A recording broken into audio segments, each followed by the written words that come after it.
Hello, everyone, and welcome to the Better Futures Community webinar today with Dr. Susie Wise. My name is Kim Kuman, and I'm the Director of Impact here at Steelcase. I'm thrilled to host today's conversation on Design for Belonging with Dr. Susie Wise. Before we dive in, I'd like to take a moment to reflect on what brings us together today.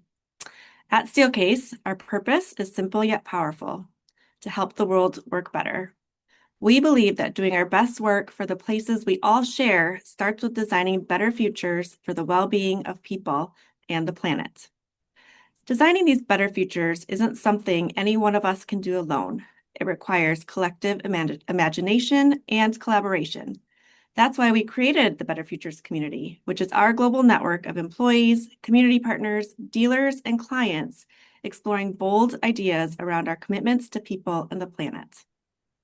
This year, many of our conversations have focused on creating spaces where everyone feels seen, heard, and valued. One example is our annual Better as Possible Design Challenge, a full-day workshop dedicated to addressing a systemic social issue through a design thinking sprint. Just last month, we hosted our third Global Design Challenge in 11 locations worldwide, exploring how we design for trust and communication across differences to create community. Despite the diversity of perspectives, common themes emerged from that workshop: the need for empathy, for belonging, and spaces where every voice can be heard. To continue this exploration of trust, communication, and belonging, we are honored to welcome today's guest, Dr. Susie Wise, author of Design for Belonging and a leading voice in equity-centered design. Dr. Susie Wise is a designer and educator, author of Design for Belonging, how to build inclusion and collaboration in your communities, and co-creator of Liberatory Design. She has experience in the education, tech, and the social sectors, and most recently served as the Director of Strategy at the Alameda County Community Food Bank. Dr. Wise is also an educator at Stanford's D School, where she founded the K-12 Lab, and she holds a PhD in Learning Sciences and Technology Design.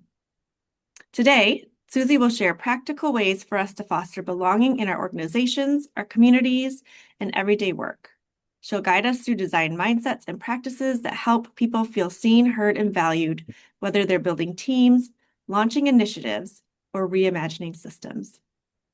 As always, we invite your participation throughout the session. The chat will be available, and we'll also be using the Q&A feature in Zoom, where you can submit your questions at any time. And we've got some time at the end for a discussion with Susie towards the end of the hour. With that, I'm delighted to welcome Dr. Susie Wise to the Better Futures community. Susie, thank you so much for joining us today. Thank you so much for having me. I'm thrilled to be here with you all. I'm going to take over your screen with some slides in just a moment, so that we can get into the kind of the flow of some thinking here. So taking over your slides, somebody can shout if you're not seeing them, but I think it is working. So today, kind of like a workshop style conversation, couple prompts for you to try out in real time. First, I'll share a little bit about me and the Design for Belonging framework, but there are some exercises woven in. You might want to have a pen and paper handy. We're in the webinar style thing, so I guess it doesn't really matter if your cameras are on, actually, and then we'll have time for Q&A, as Kim said. So let's get started. A little bit about me to get started. So the US Capitol in Washington, D.C. is where I thought I would have my career. I thought I was going to be a legislative assistant when I graduated college, and at the last minute, I called up and said, you know what? No, thank you. I'm going to try something else. And I moved to the Bay Area, and ended up doing work in HIV and AIDS education, starting first at the Exploratorium. If anybody has been to San Francisco, has been to the Exploratorium. It is no longer at this beautiful location, but it was once. I was very interested in how people learn in informal environments. I started work in what we would now call ed tech At the time, it was called edutainment, and publishing companies and media companies were trying to figure out how they could use this brand new technology of the CD-ROM to think about, to use their properties, their books, their media to connect with young children around learning and learning games. So I kind of fell into the early days of ed tech as a game designer. That then took me to the San Francisco Museum of Modern Art, where we were similarly using the emerging technologies, rich multimedia as the web got bigger and stronger to support visitors to the museum and thinking about what they were seeing in the galleries. That then took me to Stanford University to do that PhD that Kim mentioned in learning sciences and technology design, because I really wanted to understand how people learned. And while I was there, I helped to start the K-12 lab at the Stanford D School. And we were really motivated by this question of how we could use the design thinking with educators and how could we help educators use design thinking with their students. And we did all kinds of projects in a kind of prototyping approach, building innovation labs, building curriculum, sending a truck across the country to do maker activities. We were excited for all the different ways we could explore using design thinking with educators with their students. And as we got deeper into the work, we shifted the question to how might we help educators use these design mindsets, which, by the way, they were supernatural at, these design mindsets to work on their equity challenges, the things that mattered most in their schools. And we developed a program called School Retool, which was really focused on using design mindsets to change culture. And as we were doing this work, I started to notice that sometimes when we tried to shift the conversation to folks' equity challenges, there would be kind of a freeze and a worry and an orientation towards the data and the technical. And that was intriguing to me because these were educators who were really flowing with their creativity. And then when the equity question entered, it was like it took them to a different space. And I wanted to think about that and help people use their creativity, their creative confidence towards things that really mattered in their school, some of which were their equity challenges. So dug into that in kind of a prototyping way to figure out what was really happening there. And as I was doing that work, a mentor of mine introduced me to Victor Carey from the National Equity Project, if anybody's worked with them, introduced me to John Powell, who started the Othering and Belonging Institute at the University of California at Berkeley. And I found that introducing this frame of belonging helped everyone, kind of no matter what their background, what was going on in their school, understand, oh, wow, that feeling of belonging that I have a lot or a little or I have in different places, that feeling of belonging is actually what we're going for when we're trying to improve on equity. And so that belonging, it really struck me. And that's what led to the creation of this book, Design for Belonging, How to Build Inclusion and Collaboration in Your Communities. And it came out almost 3.5 years ago. And it's been a success in part because I think people really do resonate with belonging. That's what we want to create, whether we're thinking about a school or we're thinking about a business or we're thinking about a community center. Belonging is the feeling that we want people to be able to have. So I would love to start out with a little bit of hearing from you all in the chat, just really briefly. What's a time or a place where you feel belonging? Just so we can hear some of the voices, and then I'll keep sharing a bit of a story. Any willingness to put in the chat some times or places where you feel a belonging? Oh, I see. Anytime I'm in NYC, I love being surrounded by so many different people from all over the world. I feel so at ease.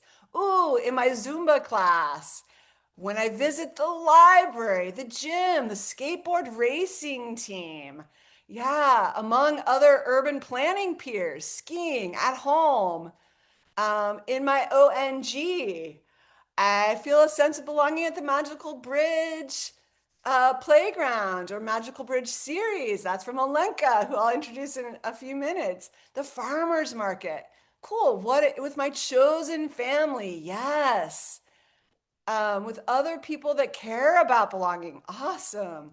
Yeah. So thank you for starting to share. You can keep those going. I think one thing that is really powerful is actually just this noticing. When and where do you belong? That's the kind of the beginning of the work of design for belonging, is that noticing. Um, so the question that I like to ask is, can you design belonging? So think for a moment for yourself. I'm not going to do an elaborate poll or anything, but can you design belonging? And I say yes and no. And so why is that? It's because of we've already been talking about because belonging is a feeling. I can't, no designer can, nobody can make another person feel belonging. All we can do is create conditions for belonging to emerge. That's why design has a powerful role to play. We know we want belonging, it's a human need. And design can help us think about all the different ways we can create for it to emerge. And then we have to check in with folks to understand who's feeling at belonging. And belonging feels lots of different ways. And this is the moment I like to shout out the illustrator of the book, Rose Jaffe, who's a mural artist in Washington, D.C. And she did all these illustrations that you're seeing here today. So belonging feels lots of different ways, whether it's feeling a part of something or comfortable, seen and heard, lots of different feelings. And then the reality of this feeling, seeing, and shaping belonging is sometimes when you start to focus on it, you can also potentially remember times or places where you didn't feel it so much. And we'll talk about that in a second. But first, it's again about just this focus on if you're going to design for belonging, you kind of have to know how it feels to you as a starting point to understand what belonging is. So I'd like to invite you to take a breath and really focus on belonging, your own belonging, not thinking about others for the moment. You will, as a designer, think about others, but in this moment, take a breath and think about a time or a place where you feel belonging. It might be the ones that you mentioned, but I'm going to invite you to actually do a little bit of a body scan and see if there are any stories that you're carrying in your body around belonging. And I'll start with your feet and just like talk us up from your feet to your head. And just to say, like I've done this in some other contexts where people share their stories, and when we get to the ankles, somebody said, wow, it was my ankles have this stiffness that reminds me of my backpacking and my backpacking group where I really feel a sense of belonging. And somebody else shared that it was when her throat, she's a singer in a chorus, that the passing by her throat, she feels this strong sense of belonging because it reminds her of being in community and singing. So invitation here, take a breath. If you're in a chair, you might want to like uncross your legs, put your feet on the grounds, and just start to feel into your feet. You might wiggle your toes, your ankles, up into your shin and calves, your knees. I also heard a story about somebody who it was when they injured their knee and had to have surgery. They reflect on that as actually a time of belonging, even though it was really hard for them to have the surgery. It's when people showed up for them and they're like, wow, I am part of a community. There are people to help me get around town and to bring me food. So you're at your knees, move into your calves, your groins, your belly. Keep breathing up into your belly and your chest, into your throat, shoulders. Roll your shoulders down to your elbows, your wrists, your fingers. Another roll to your shoulders and think about your neck. Again, your throat, back of your head, your jaw, nose, mouth, into the between your eyes, around your eyes, and the top of your head. And we could take much more time to do a body scan like this, but just wanted to offer it here today briefly, in hopes that it helps you think about some of the stories of belonging that you carry, and that help you know that belonging is possible, that you can carry it with you. Because belonging, the feeling of belonging, is in our bodies.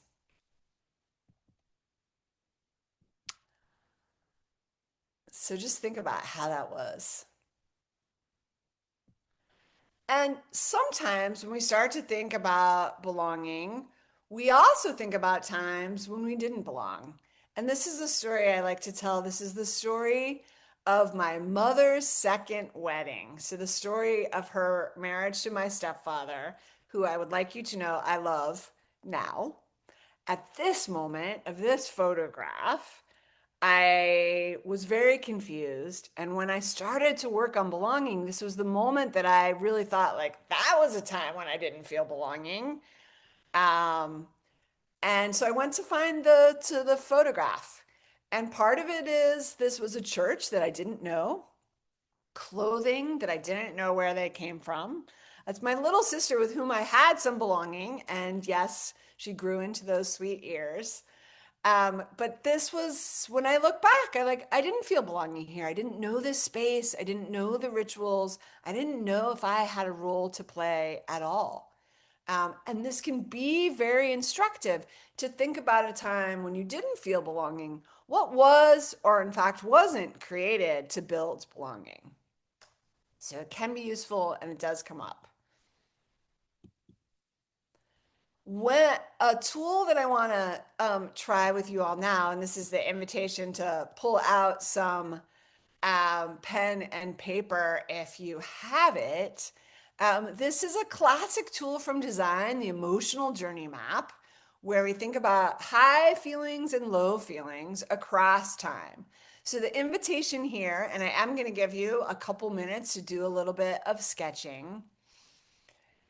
When you think just about the last 2 weeks, roughly, doesn't have to be super scientific. This is not scientific. This is feeling data.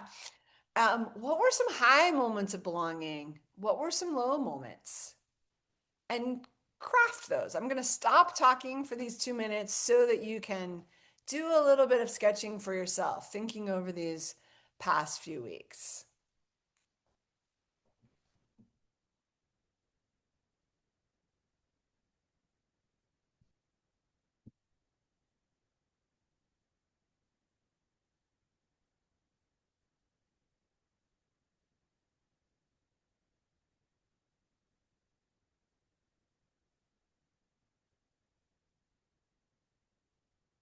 And if you started to write down a few, a high belonging, a low belonging, push yourself to think about what was going on, what was created that helped me feel belonging in the positive experience, and what wasn't created or was created in a way that wasn't comfortable in a not belonging space.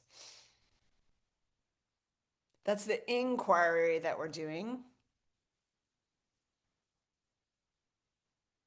I'll give you about 30 more seconds.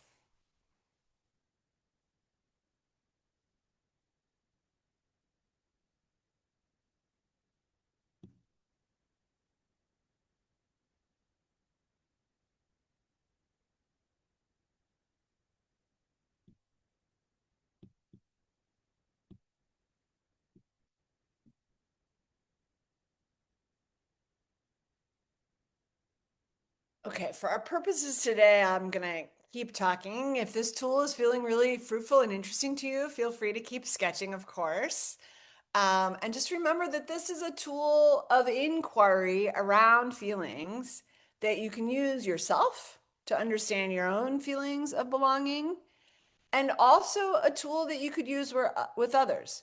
For instance, if you're running some kind of a group, right? Ask them, looking back over the last year, what were the highs and lows of belonging, and give people a chance a little bit more than the 2 minutes I gave you here to do some reflection.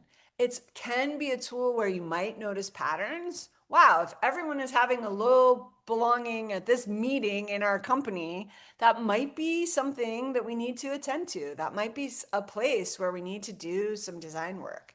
So it can be a really useful tool for getting to this notion of feeling because we are wanting to use that then to help see where are moments of belonging that we might need to attend to.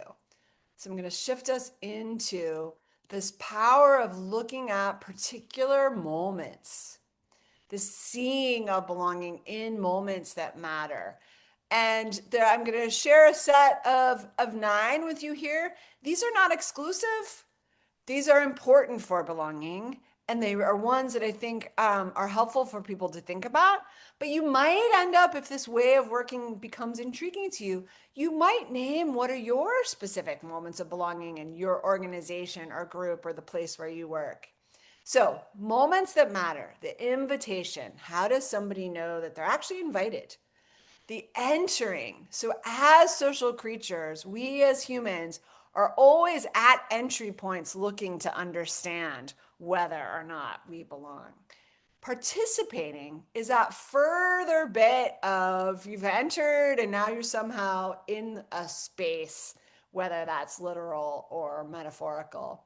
Code switching, how are we noticing multiple identities?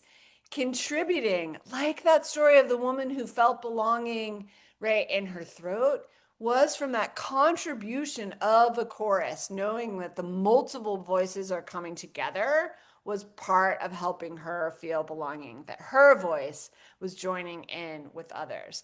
This is often a powerful moment to think about.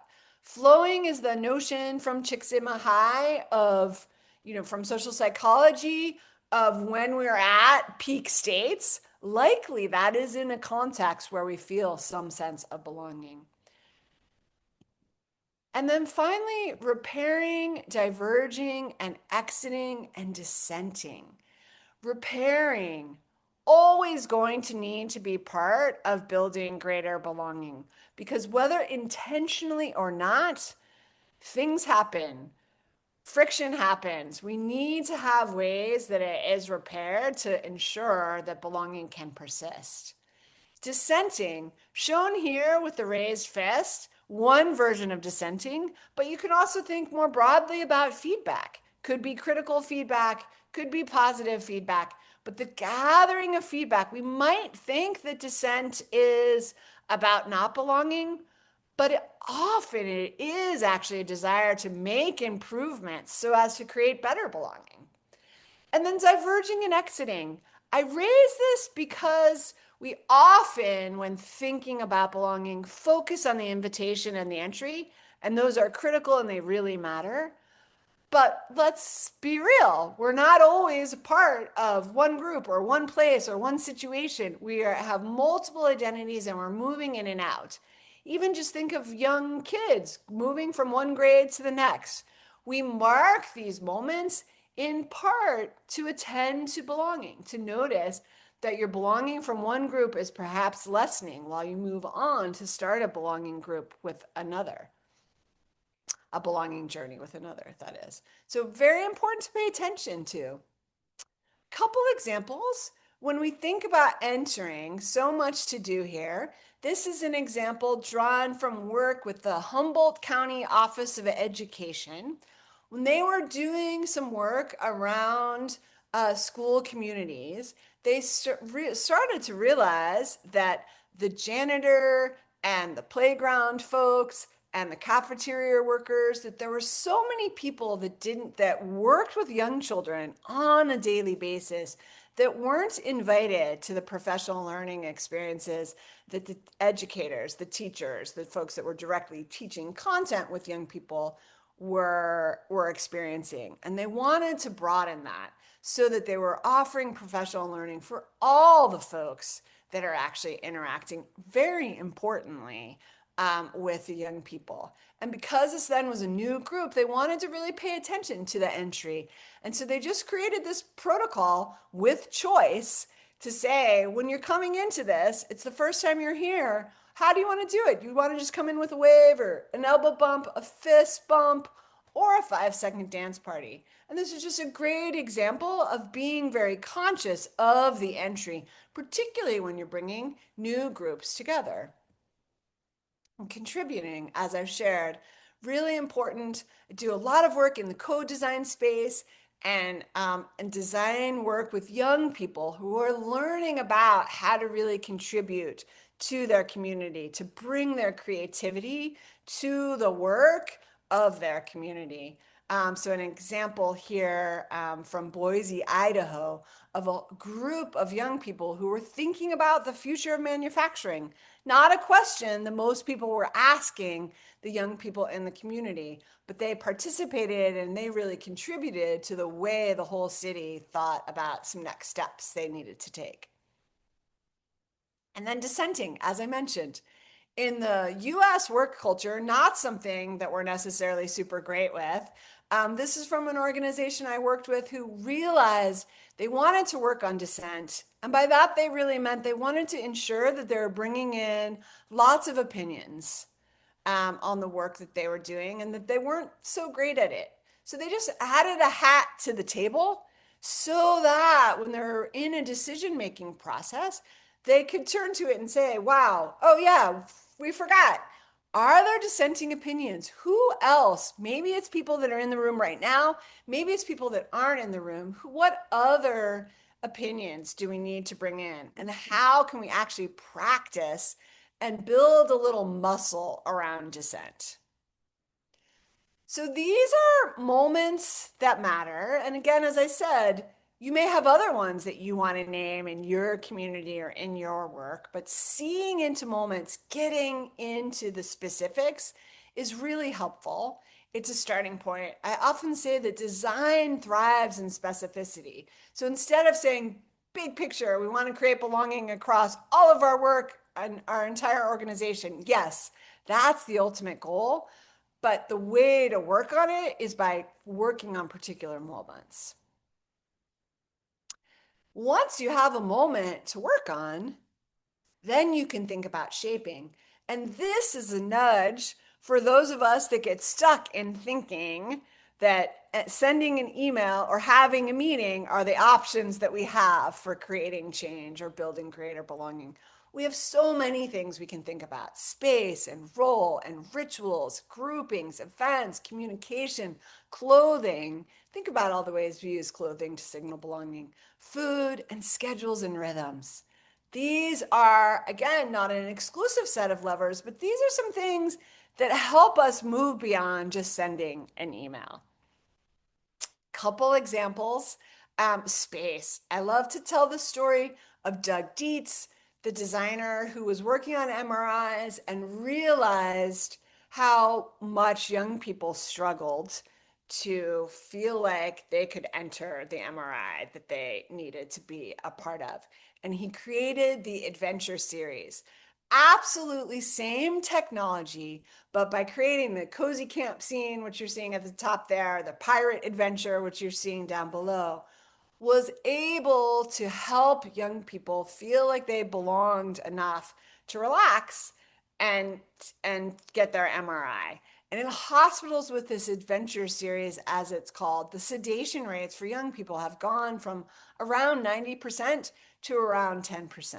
So that's a real, right, embodied experience of the change, of shifting the way the space you want experiences the space to build a new kind of belonging. And then I also want to shout out the Magical Bridge Playgrounds. And Olenka Villarreal is on the call, I think, today. This is beautiful work that started in Palo Alto, California, and has spread around the country and the world. I think most recently to Singapore.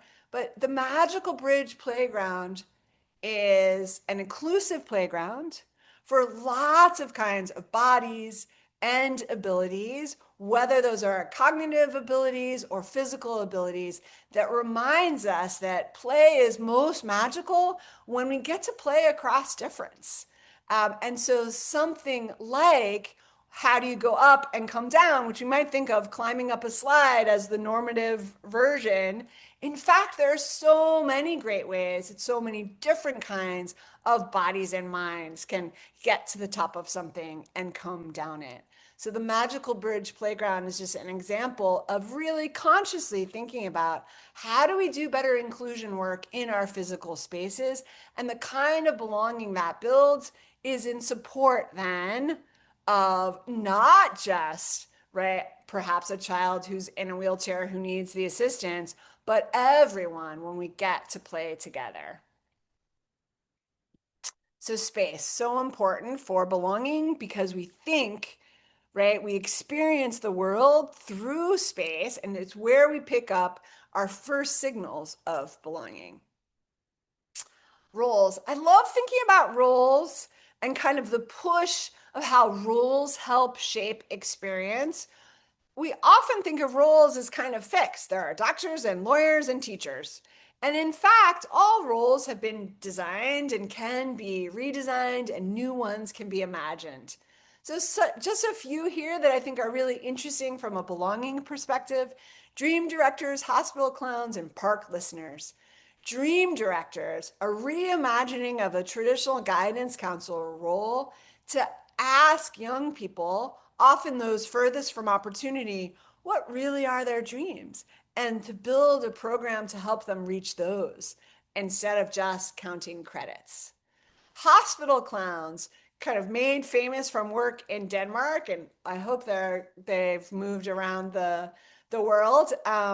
But a way to demystify and bring other elements of the human experience into a hospital visit.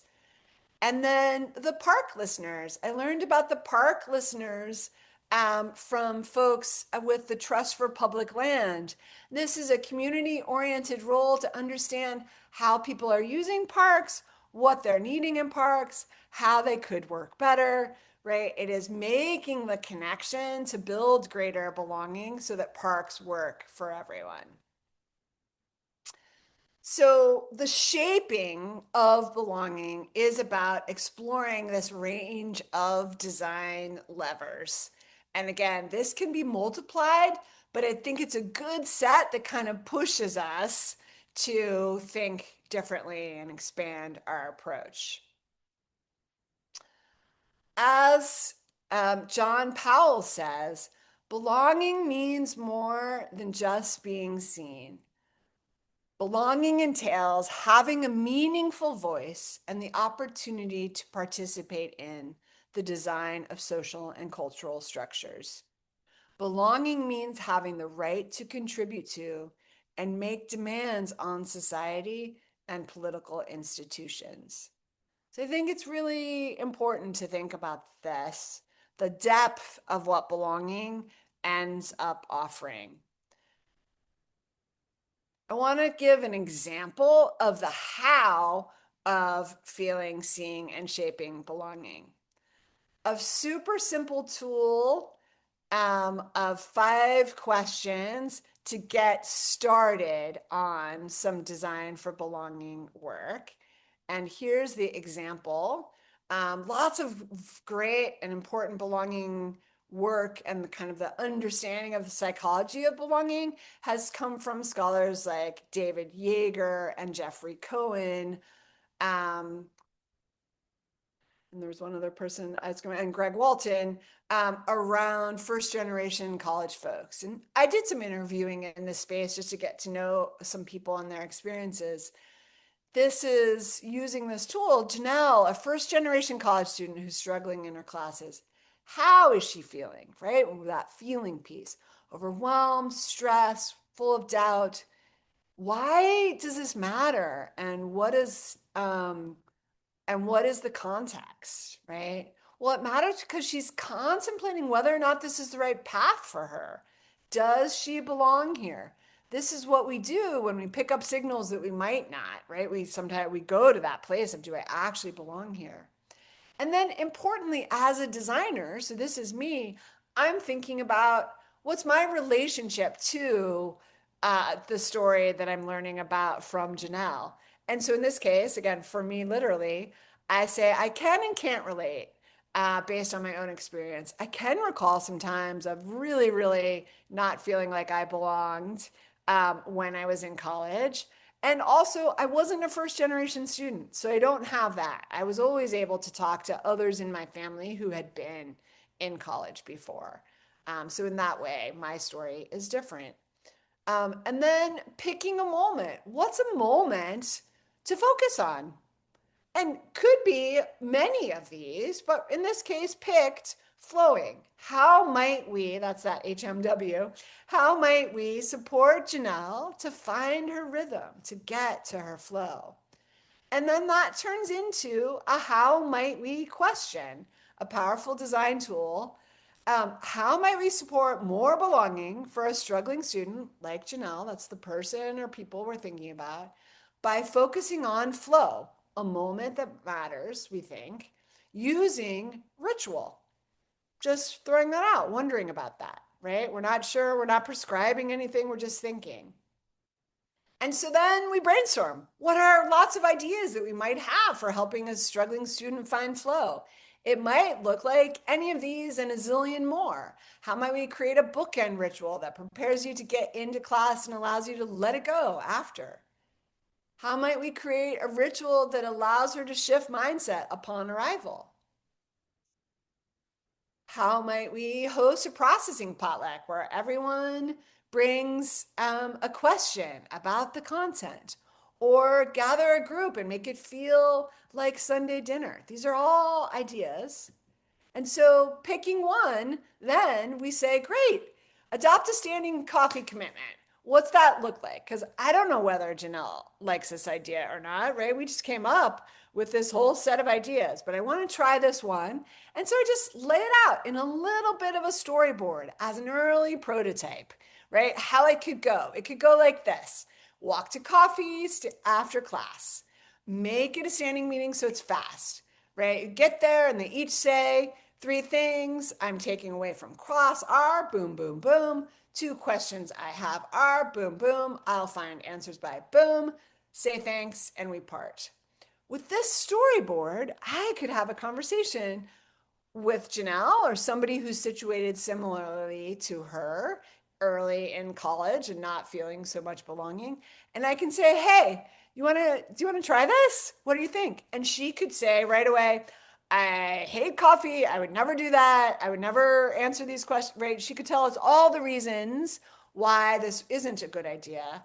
Or she could be like, huh, I'll try it. And great. Then we could give her a coffee card and get her to try it. This is right in some cases. What we would do is have this idea and then put $1 million into giving all the first gen kids coffee cards. Not necessary, right? At this moment, we're just inquiring, how does this feel? Does adding this level of human ritual help, or does it not feel good? Right? We want to inquire with this idea. So that's the what we just went through there, right? Was like locating where is there a feeling of not belonging and for whom, having some inquiry around that, generating a how might we question, generating some ideas, shaping one as a quick prototype to try out.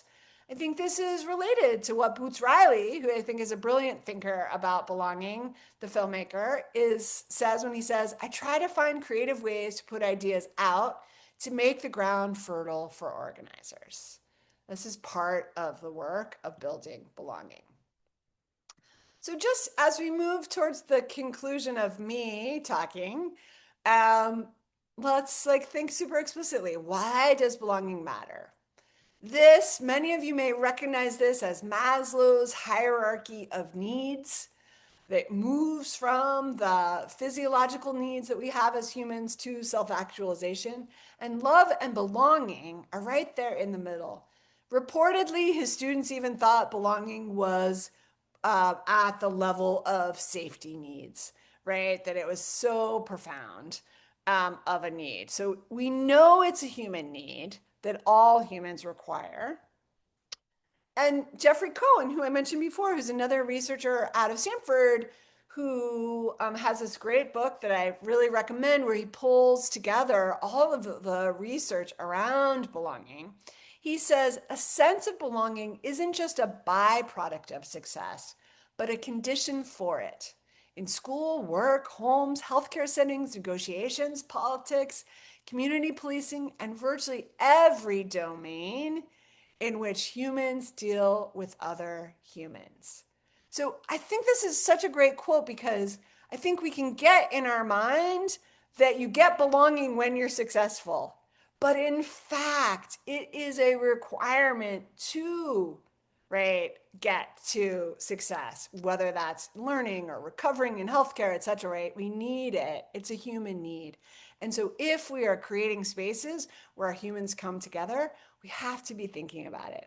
That's the nudge of this book, is to be noticing that we're probably always creating more belonging or more not belonging, and that we want to pay attention to the belonging so that we build more belonging, and also that we're paying attention to any patterns that are getting created, right? So that we're actually creating more belonging for more people more of the time.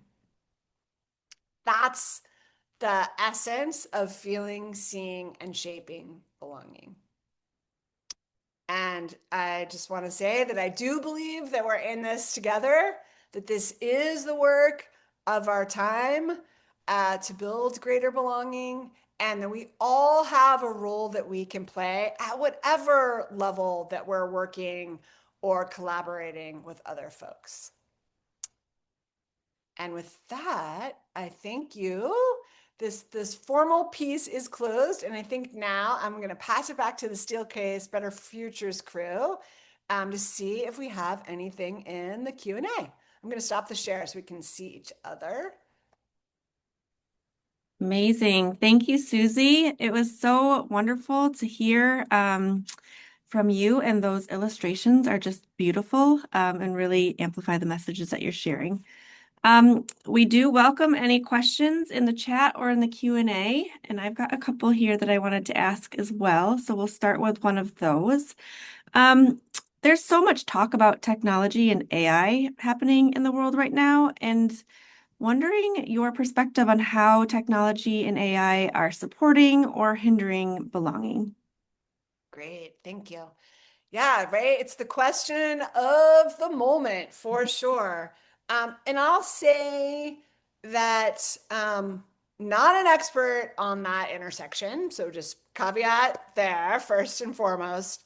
Know that there are examples, right, like in the press, etc., about ways in which AI, chatbots and other tools kind of people feel like they enter relationships with them. Seems like there is some cause for concern there, and some noticing of ways in which they're helpful. So again, I'm not an expert in that. So if that's really the question, I think can look elsewhere. What I'm really interested in about AI is using it as a tool to generate ideas. I've done more work around that of how do we bring AI into our idea generation, as another participant, as a team member generating ideas. But I'm rare in the work that I've been doing, and again, so just me, in the work that I've been doing, I haven't found any like great breakthroughs there yet. I think it's like another stream of thinking, and it should be treated, as that. So I think of it a little bit in the with a kind of Maria Montessori lens of that we need to be learning the tools of our time, and it is clearly a tool of our time. I think what I've in doing work on belonging, I find in this moment there's actually such a craving for the belonging that we experience together, face to face, in a meal, in a creative brainstorm where we're together in physical space, in a park playing together. Like that, we are actually, some of the loneliness epidemic is because of the ways in which we've retreated into machines. So I'm not super compelled by the idea that like AI is going to help us with belonging. Again, I think it's a tool that can be part of our work streams. But I'm much more interested in generating times, places, spaces where we can build belonging in the real. I love that. Thank you. Um, let's see. Another question that's come up is what is a small guiding principle or something that like any team can implement in the workplace to foster belonging? And then maybe following on that is like what is a small guiding principle that you practice to foster belonging? Yeah.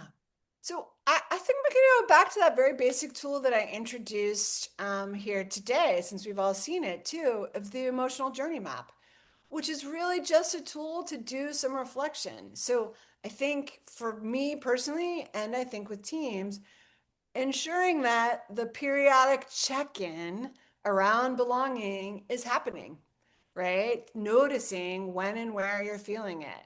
So I think noticing practices are something that uh, come from lots of domains, but are particularly important in design.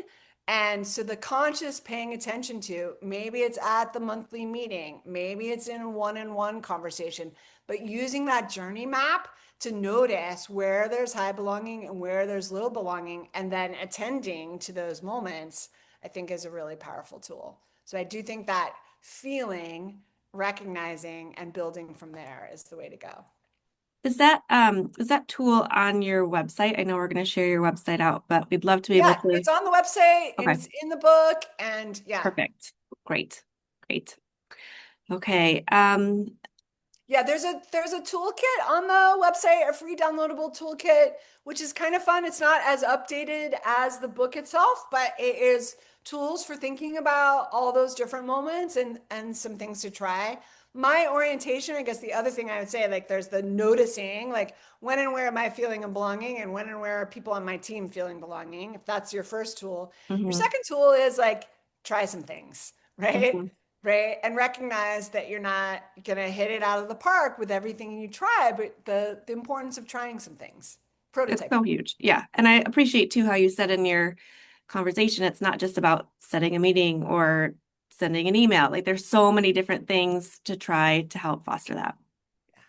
So there is a comment here. I'm just going to read it. Susie, thank you for communicating this valuable material. I share the view that design can foster an environment offering opportunity for individuals to connect and feel belonging. This discussion helps us pay attention to how we're feeling, seeing, shaping. Love the emotional journey map. So thanks again. Um, Really appreciate this presentation, such a fresh reminder on the critical basis that belonging provides. Also love the reminder that design thrives in specificity. So thank you for that.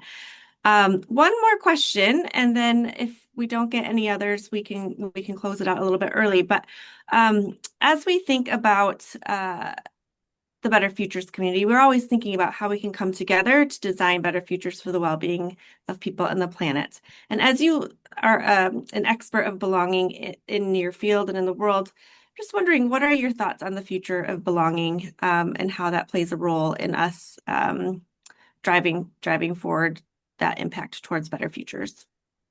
Yeah, that's a big question. So thank you. We've got 10 minutes. I'm just kidding. Right? I mean, I think there's like pretty wide agreement that like certainly in the US context, which I know the Better Futures is not just the US context, but the US context and worldwide, we are in a time of a lot of othering getting airtime. So that is like quite concerning. And it's probably not a surprise that we're also like at the same time we're in this loneliness epidemic, right? Created by lots of different things. So like we're in a moment where belonging is kind of under threat from lots of directions, and it remains a human need, Mhm. right? And right, it is probably a more profound human need right now. So I think in this moment, as we think about, futures, it is that thing of like, we got to keep bringing it back to that. Like, this does really matter. And whether you're a leader or an individual contributor, or whether you're like working right more in community or more in business, it actually matters in all those places, right? And so my orientation is to just to be reminding us of that. And again, going back to like individually, how are you seeing and feeling belonging? And then can you take a, given whatever role you have, can you take a step and care about the belonging of others that you are either working with or living near, like that it really matters, and then assert, in whatever context with whatever power you have, that belonging matters, and we should be building toward belonging and away from othering at all the levels of our systems. Yeah. Yeah. Thank you for answering that. There is a question in the chat. I'm not sure if you can see it, Susie. Yeah, I can. Okay. So we are working with the university on developing a campus master plan and have an upcoming town hall with students, faculty, and staff. In the first town hall, they noted their siloed campus. Any prompts you'd recommend in the second town hall on understanding how we can get them to think about belonging? For example, perhaps developed a prompt, how and where on campus do you feel a sense of belonging? Yeah, I mean, I think that's a great first prompt. So you're answering your own question, Sarah. But I love thinking about, in especially in like learning context, and in this case, when you're actually like thinking about the physical space, I think is what the master plan is. Um, Take a giant map of the campus and adjacencies too. So maybe not just the campus, but adjacencies, because adjacencies are so interesting for belonging. So a giant map of the university and what is surrounding it. And ask people to add stories of belonging. This is me putting post-its on the map. I just realized I was gesturing. Add post-its to the map about places of belonging and hear those stories so that you can get to what are some of the actual local principles, right, that people have and are caring about for belonging. And just a shout out, I don't know if Kate Rancourt is on the call, but one of the very first times I started sharing about design for belonging, I did at one workplace in Oakland, California. And one workplace is a Steelcase vendor, I think is the right word. And in that space, and there was this long hall, and we put out some early moments of belonging and had people have conversations about that. But part of the reason that I wanted to, said yes to doing a thing in their space is as you enter the building where they work, there's a giant map of Oakland. And so the very first activity we did was have people add stories of belonging to that map. Because belonging happens in real time and space. So I think doing some mapping work in the context of a campus planning process could be really interesting. And look, there's Thank you. Trudy. Hi, Trudy. I know Trudy from the D I heard you're school. a good friend. Yeah, I wonder if you get them thinking about where else they feel belonging and could some other ideas. Yeah, that's brilliant. Yeah, to bring your stories of places of belonging and then, right, and then figure out what's happening in those places of belonging. So like notice places on the campus, but also notice places that aren't and uncover what are the principles, right? Because it might be that the places that are other places where people feel belonging, it's about a particular kind of conversation, or maybe it's a particular cozy feeling, or maybe it's a particular right way to share a meal, right? That you'll notice some things that might really drive that. Love that. Thanks, Amazing. Trudy. Amazing. Well, I think that brings us to about time. We've just got a closing slide here, but I want to thank you so much, Susie, for joining us today and just sharing. Your Yeah, passion thanks, truly Jennifer. does come out as you speak. Um, so thank you. And thanks everyone for joining us. We will share some additional resources after the session for those of you who want to dive a little deeper into the topic. We hope you have a great rest of your day, and thanks again to everyone for being part of the Better Futures community.